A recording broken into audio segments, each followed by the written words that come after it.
Salut à tous. Alors, nouvelle vidéo spirituelle. Donc, je reviens vous faire une vidéo spirituelle. Donc, comme vous avez pu le remarquer, j'ai ralenti au niveau des vidéos et j'en fais beaucoup moins qu'auparavant. Principalement parce que je me dédie pleinement à la spiritualité. Donc là, justement, je fais cette vidéo-là après avoir fait mes 5 heures de méditation quotidienne. Donc j'y suis un petit peu à fond. J'essaie de tenir le cap, de faire mes 35 heures par semaine. Donc c'est aussi un travail. Et là, je reviens un petit peu vers vous pour vous donner quelques informations, partager avec vous quelques informations qui me paraissaient extrêmement importantes. Donc là, nous avons vu dans les précédentes vidéos spirituelles, là nous sommes désormais, on va rentrer dans l'étape 6.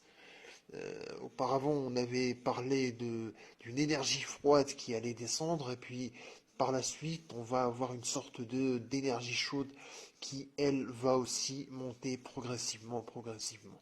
Et là, j'aimerais vous parler de la Bible. Donc, j'aimerais vous parler du chapitre 3 selon Saint Jean et qui contient une information capitale extrêmement intéressante.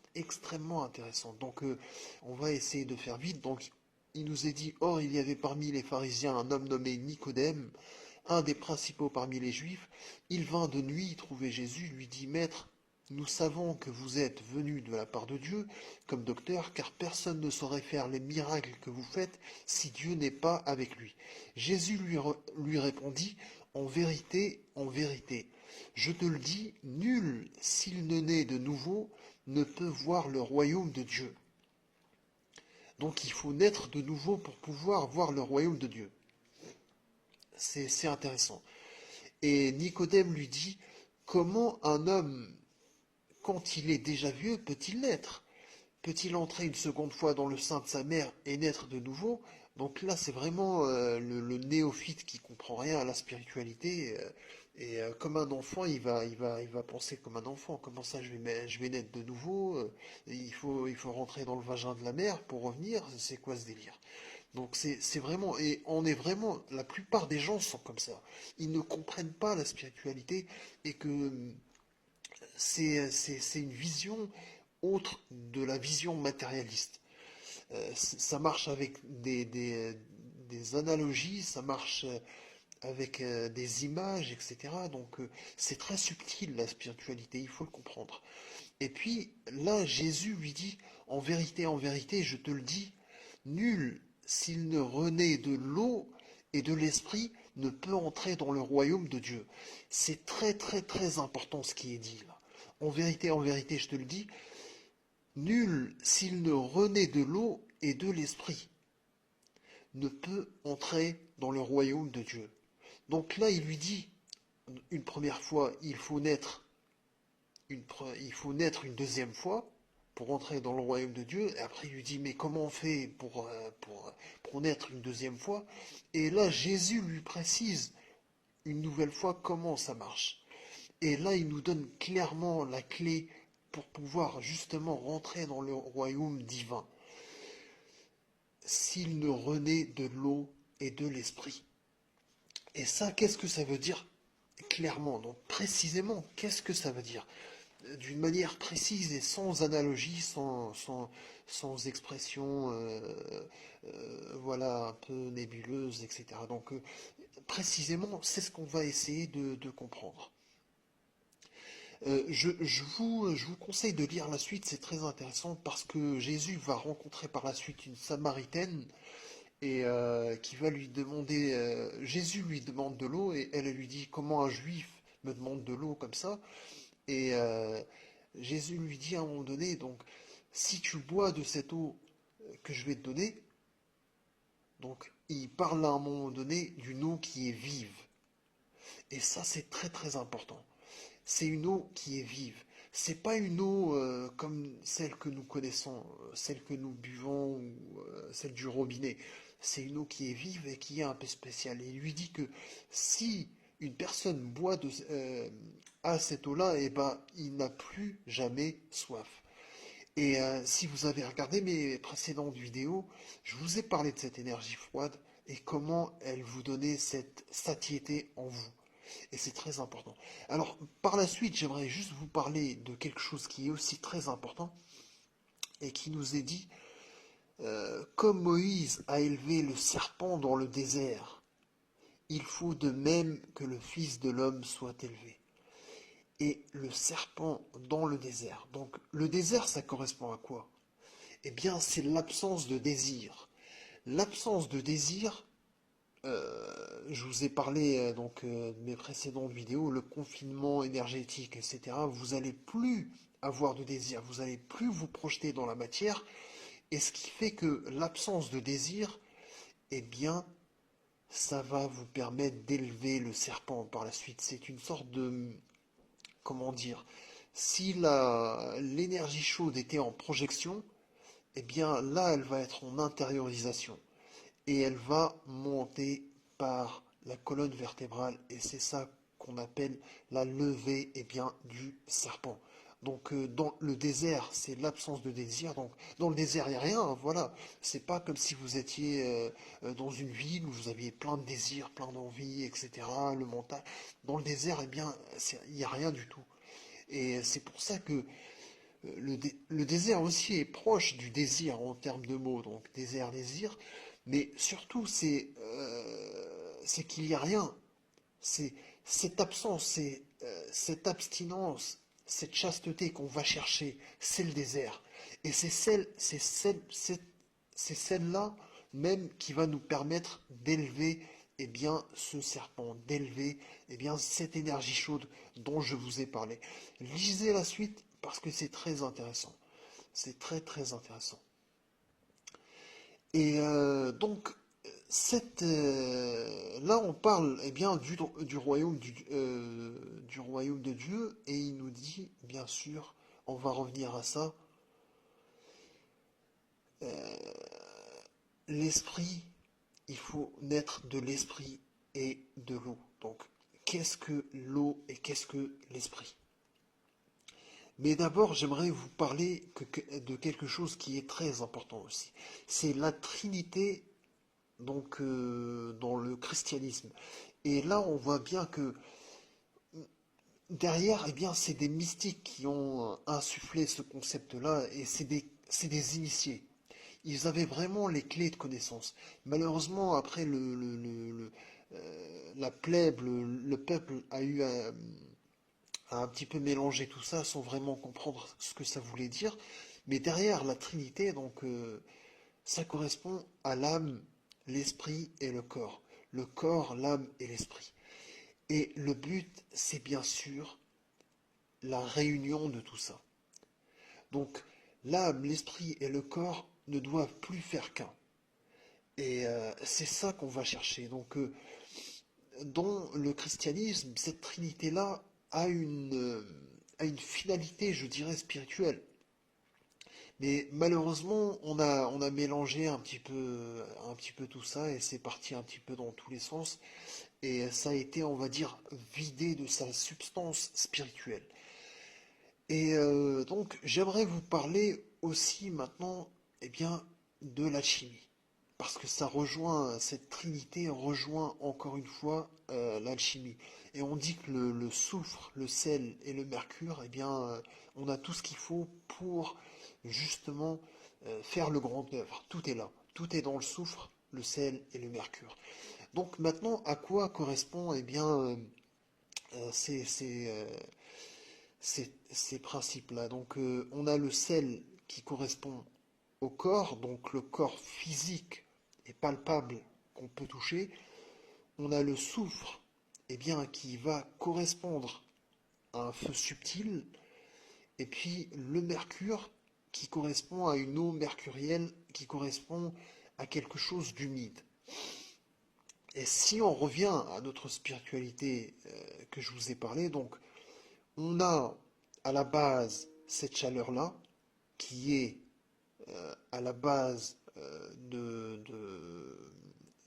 au niveau de la hanche, donc à la base du système de l'organe sexuel, donc au niveau du pénis, des testicules, etc. Donc c'est vraiment en bas. On a cette chaleur-là, donc vous avez juste à toucher votre sexe pour sentir la chaleur. Et c'est ça le feu subtil. Il y a un feu subtil qui est là. Et puis le corps, bah, c'est le corps physique, c'est le sel, donc le soufre. On a parlé de ce feu subtil qui est au niveau du sexe. Le sel, eh bien, c'est le corps. Et cette énergie froide dont je vous ai parlé dans mes vidéos, eh bien, c'est le mercure. Et les alchimistes, eh bien, ça se voit qu'ils connaissent très bien tout ça. Ils connaissent très très bien. Donc, on voit que le feu intérieur est en expansion. Il pousse sans cesse, il pousse sans cesse. Donc, il, euh, il se projette dans la matière. Donc, il est toujours en expansion. Il est à l'intérieur, il veut se projeter à l'extérieur. Et puis on a donc le corps qui est entre deux, donc le sel. Et puis on a le mercure qui lui veut essayer de rentrer. Il veut essayer de rentrer le mercure, donc cette eau fraîche dont je vous ai parlé, donc cette fraîcheur-là qui essaie de descendre, elle veut essayer de rentrer, mais par contre, elle n'arrive pas à rentrer. Et pourquoi? Pourquoi chez la plupart des gens, cette fraîcheur ne descend pas? Alors, eh bien, ça, parce que on a un bloqueur. On a un bloqueur, et ce bloqueur-là, eh ben, ça s'appelle le mental. Le mental, l'ego, l'émotionnel. Donc, le mental et l'émotionnel va vous donner l'ego, et c'est ça qui bloque, eh bien, cette descente de l'eau vive. Et puis, donc, au niveau, les alchimistes, vraiment, c'est des gens qui connaissent beaucoup de choses et qui sont très initiés, ils ont une très grande connaissance, et tout va se passer, donc le grand œuvre va se passer entre l'union, eh bien, du soleil et l'union de la lune. Et c'est ça le but, c'est réussir à unir les deux principes, à savoir soleil et lune, eh bien, dans le corps. C'est ça que l'alchimiste va essayer de faire. Donc, dans le corps physique, on va unir, à savoir, et le soleil et la lune. Donc, le soleil qui est un feu sec, et la lune qui est une eau fraîche, une eau vive, donc comprenez. Et c'est de ça que Jésus nous a parlé, eh bien, dans la Bible. S'il ne renaît de l'eau et de l'esprit. L'esprit, eh bien, nous allons le voir par la suite. Il y a une autre analogie qui est faite, donc dans l'ancienne Égypte, qui nous parle donc de l'histoire d'Horus, d'Osiris et de Isis. Donc, c'est encore une fois, on retrouve cette trinité-là. Donc, l'histoire, pour vous la faire assez courte, c'est Seth qui a tué Osiris, et puis Isis, eh bien, va rassembler les 14 morceaux d'Osiris qui ont été dispersés dans le monde pour pouvoir féconder Osiris et avoir Horus. Alors maintenant, à quoi ça correspond? Eh bien, encore une fois, Osiris correspond au soleil, Isis correspond à la lune, et puis Horus, eh bien, c'est la terre. Et puis on a Seth, eh bien, Seth, qui donne Satan aussi, hein, voilà. Donc, à quoi correspond Seth? Eh bien, il correspond tout simplement au mental. Seth, c'est le mental qui veut tuer, eh bien, l'esprit. Donc, nous avons en gros le soleil qui est emprisonné par le mental. Et Isis, donc à savoir la lune, doit tout faire pour essayer de féconder, eh bien, Osiris qui est le soleil, pour qu'il puisse obtenir Horus. Donc, en gros, le feu subtil qui correspond au soleil, donc à Osiris, va être fécondé par cette eau fraîche dont je vous ai parlé, qui va descendre petit à petit, petit à petit, petit à petit, et vous allez vraiment le sentir lorsque vous allez arrêter le mental. pour pouvoir, eh bien, pour qu'il puisse y avoir fécondation dans le corps, et le corps correspond à la terre, afin de donner naissance à l'homme nouveau qui est Horus, tout simplement. C'est à ça que ça correspond. Et puis, 7, c'est le mental, on n'arrête pas de penser, l'ego, le mental, etc., qui fait en sorte que nous n'avons pas cette descente d'eau fraîche. Cette eau fraîche qui va rencontrer l'esprit et qui va nous permettre de renaître de nouveau. Voilà tout simplement l'explication ésotérique de s'il ne renaît de l'eau et de l'esprit. Tout simplement. C'est tout simplement ça. Et, euh, et si vous n'avez pas médité et ressenti, si vous n'avez pas médité et arrêté le mental et ressenti cette fraîcheur, donc au départ vous allez sentir un vent, comme une sorte, comme si quelqu'un allait vous souffler dans au niveau du crâne, et puis, eh bien, par la suite, vous allez avoir cette descente, eh bien, d'eau vive. Donc,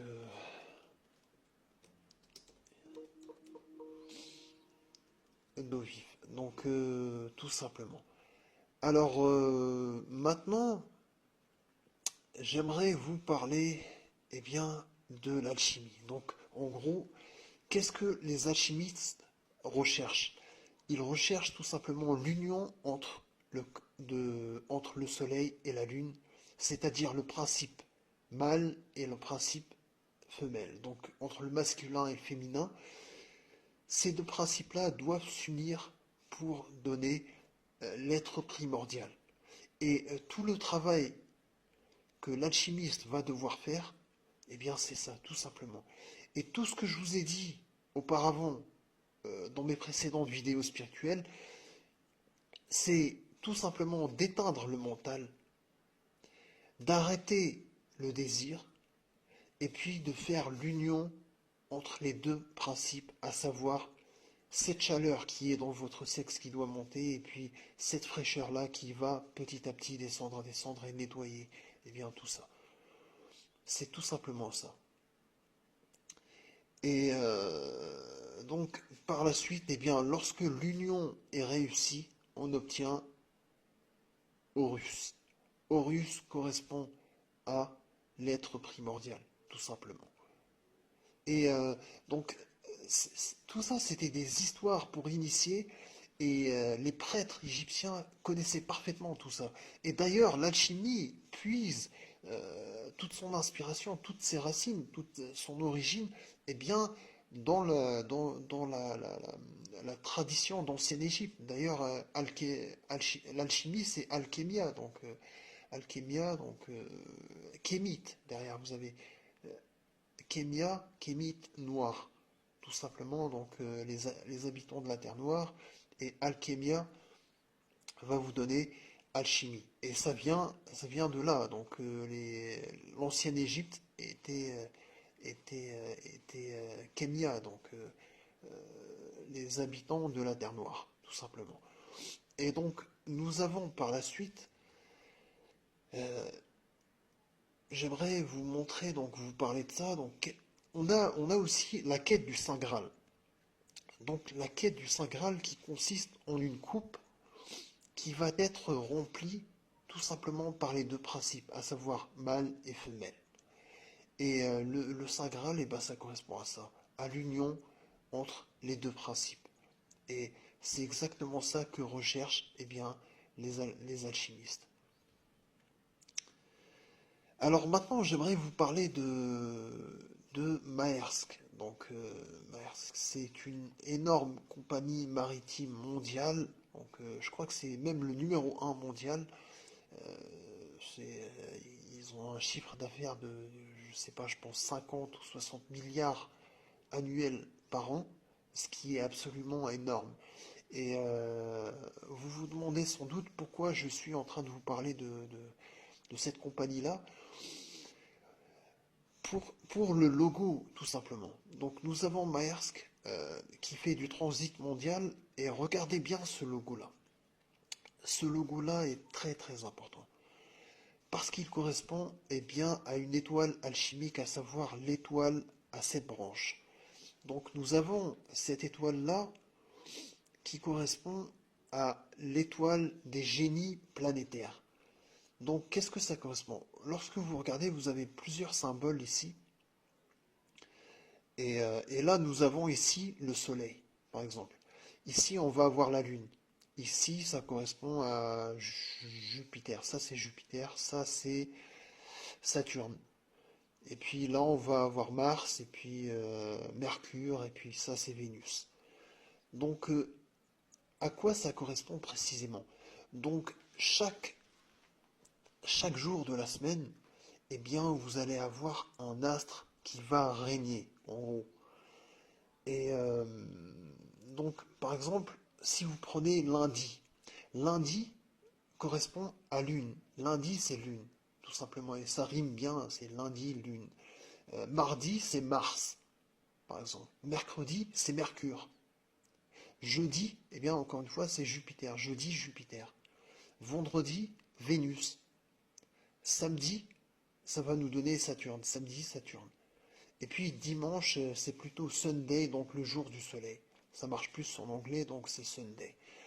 Et ces gens-là, pourquoi par exemple je vous ai parlé de Maersk? Parce que vous avez cette famille-là, Maersk, qui a plus de 30 milliards de dollars de richesse. Pourquoi ces gens-là ont une étoile alchimique? Parce que tout simplement, ces gens sont des initiés. Derrière, c'est des alchimistes. C'est pour ça qu'ils sont milliardaires. C'est pour ça que ces gens-là, vous avez des familles qui sont milliardaires.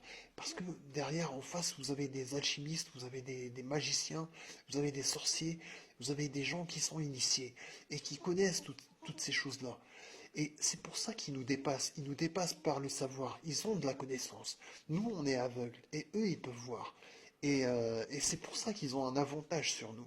C'est pour ça qu'ils sont l'élite régnante, la classe dirigeante. Parce que eux, ils savent et nous, on ne sait pas. Eux, ils voient et nous, on est aveugles. Eux, ils sont dans la lumière, dans la compréhension, c'est-à-dire, et nous, on est dans l'obscurité, la non-connaissance, et on ne sait pas. Et c'est pour ça que ces familles-là sont extrêmement puissantes. Donc, d'après eux, chaque jour de la semaine va régner, par exemple.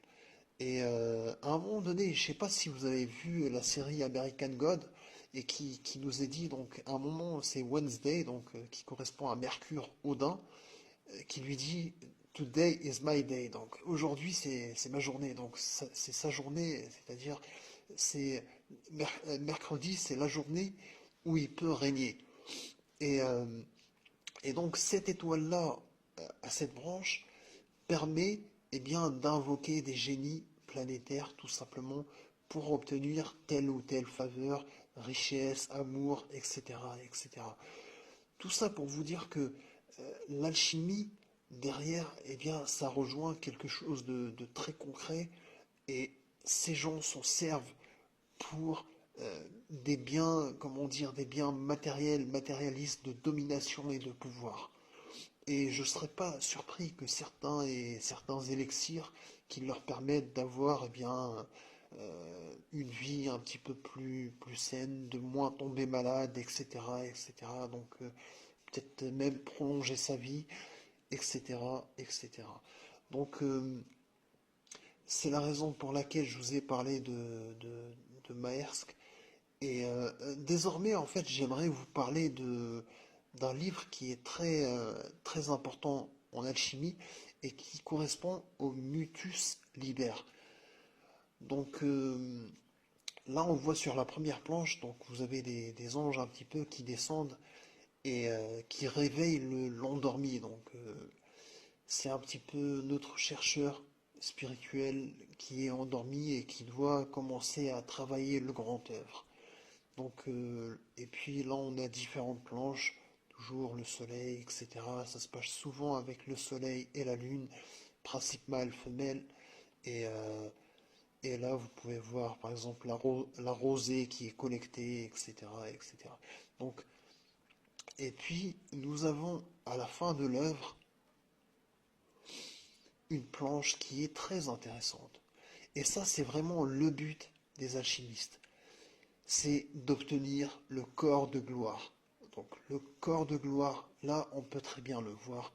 L'alchimiste a réussi, il a reçu son corps de gloire et là on peut voir le corps physique et ça c'est le corps de gloire. Et le corps de gloire naît de l'union entre l'esprit et l'âme. Tout simplement entre le masculin et le féminin. Et l'union des deux dans le corps, eh bien, va vous donner le corps de gloire immortel. Et c'est vraiment ça le but des alchimistes, c'est de trouver, de réussir à, à concevoir eh bien, ce corps de gloire-là. Et donc j'aimerais vous parler d'une planche alchimique, donc encore une fois. Alors là, comme vous pouvez le voir, vous avez le soleil et vous avez la lune, principe mâle, principe femelle. Et là, nous avons l'homme, l'homme qui est bien couché, comme vous pouvez le voir. Donc l'homme, c'est-à-dire le fait qu'il soit couché,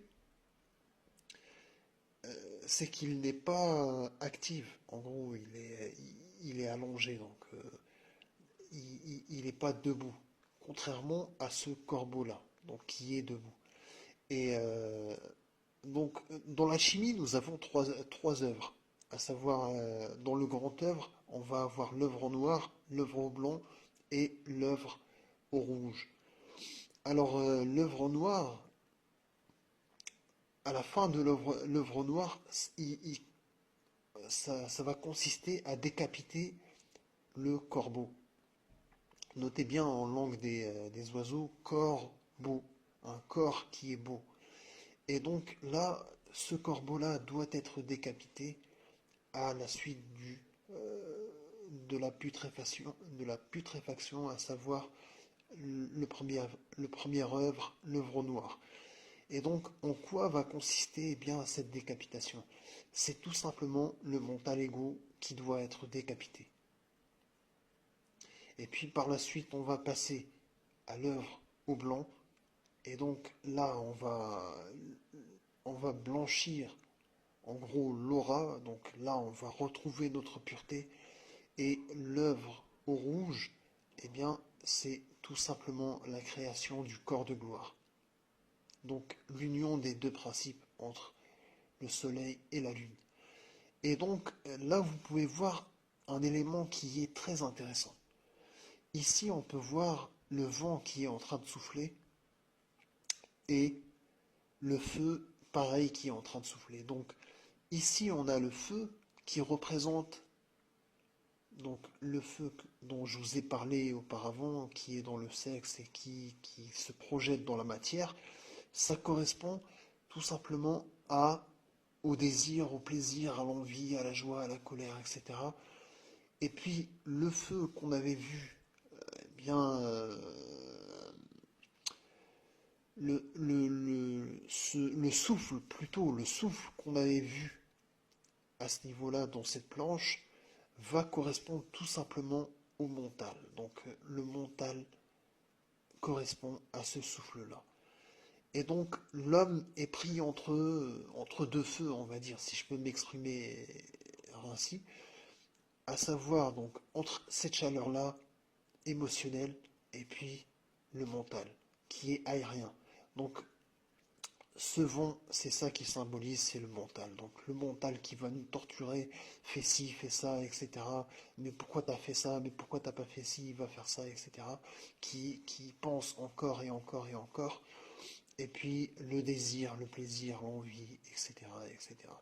Donc notre aspirant chercheur, eh bien, va devoir maîtriser tout ça, ces éléments-là, pour pouvoir réussir l'union des deux principes entre le soufre et le mercure.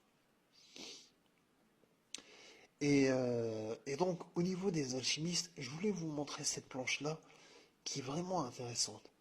Et ça me rappelle un petit peu la Terre plate avec le dôme, avec les deux luminaires, à savoir le soleil et puis la lune et puis les étoiles, etc. Et en gros, l'alchimiste, ce qu'il cherche, eh bien, c'est d'entrer dans le monde céleste.